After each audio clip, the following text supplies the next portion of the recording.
ئێستا کاتی ئەوەیە ڕوونتر بڵین تمەنچی بەسەرێ دینارچی بەسەری هەروای یۆرۆ و پاوەنیش چ گۆڕانکاریەکان بەسەراتێ لە ڤیدۆڵێکدا سەرنجتان ڕاکێشم بۆ ئەندێزانایی لەسەر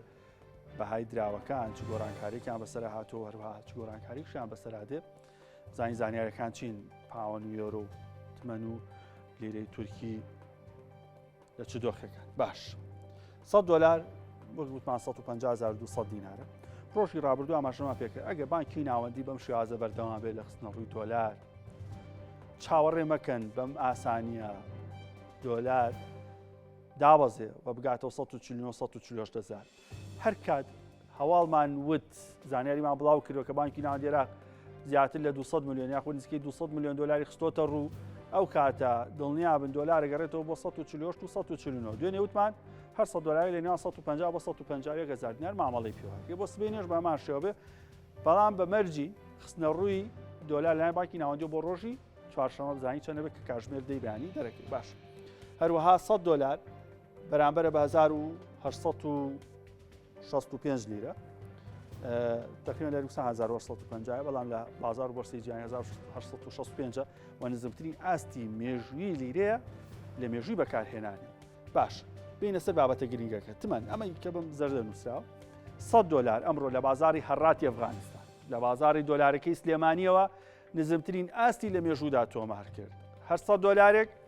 گەیشتە 3,850,000 تومەن واتە نزیک بۆ لە 4 میلیۆن تمەن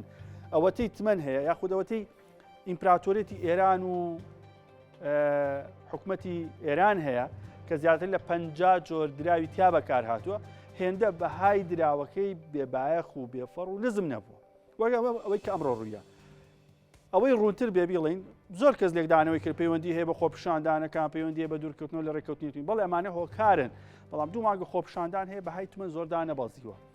بۆ دوێنێ و ئەمڕۆ زۆر دابەزین دوو هۆکارن کە تەنها ئەمە لە دیسک یابووری کورسانیزەوە گوێتان لەم شیکاری ئەبێت یەکەم ئەمریکیەکان 4 بانکی عێراقیان بلۆک کردووە لەبەرەوەی ئەو دۆلارێک کە وتمان 200 میلیۆن پێشتر ئەخرای ڕوو لە عێراق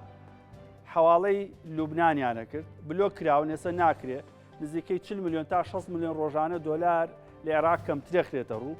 ئەمریکان پیان وایە ڕۆژ بۆ ئێران ئەمە دەری خستکەوا بۆ چێ بۆ ئێران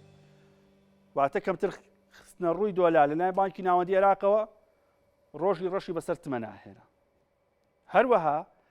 ئەگە بیرتان بێت جمهوری ئیسلامی ئێران لە ماوەی هەفتەی ڕابردوو بڕیارێکی ئەوەی کە بەشداری خۆپیشاندان کاروەوەی حیجاب نەکا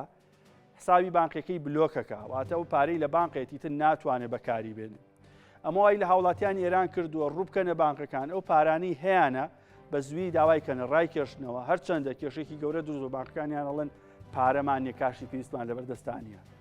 ئەمە هەردووکی وای کردووە کە بەهای تمەن بۆ نزمترین ئاس لە مێژوودا داوەز ئەگەر ئەم دوو هۆکارە بەردەوام بن ئەوە گەریە بە ئاسانی بربەستی 4 میلیۆن تێپەڕێن هەر $100 وە زیاتریش داوەز باشە چین سەر پاوەن $100 هەشتاویەک پاوەنە یاخود ڕوونتر بیڵین 100 پاوەنیش نزیکەی $123 سبەی نێو هەروەها واتە ڕۆژی سێشەمە و چوارشەمە دوو ڕۆژی زۆر کاریگەرین ڕێژەی وڵاتان لە ئەمریکا دەرەکەی ڕێژەی سوودی بانکیش لەلایەن ئەمریکا و کۆبوونەوەی لەسەرێکی بڕیاری لەبارەوە درێ ئەگەر بێت و ڕێژەی وڵاتان کەم بوو بێتەوە و ڕێژەی سوودی بانکی کەمتر بەرز بکرێتە لەلایەن خەزانەی فیدراڵی ئەمریکاوە بەهای پاوەن و یۆرۆ بەرزە بنەوە هەروەها ئیندێکسی دۆلار دابەزێ هەروەها هەر سوار بە یۆرۆیە $100 یۆرۆ یاخود 100 یۆرۆ 105.5 و هەروەها هەر لەم هەفتەیەشە بانکی ناوەندی یەکێتی ئەوروپا هەروەها بانکی ناوەندی یاخود بانکی ئینگڵاند کە وەکو بانکی ناوەندی ئینگڵاند و بەریتانیا وایە ئەوانش بڕیار لەبارەی نرخی سوودی بانکیۆن بۆیە کارگەی لەو بەهای ئەو دوو دراوە شاڕوو ئەهات هەروەها ڕۆبڵی ڕووسی داوازینێکی کەمی تۆمارکرێت $100 6,290 ڕۆبڵە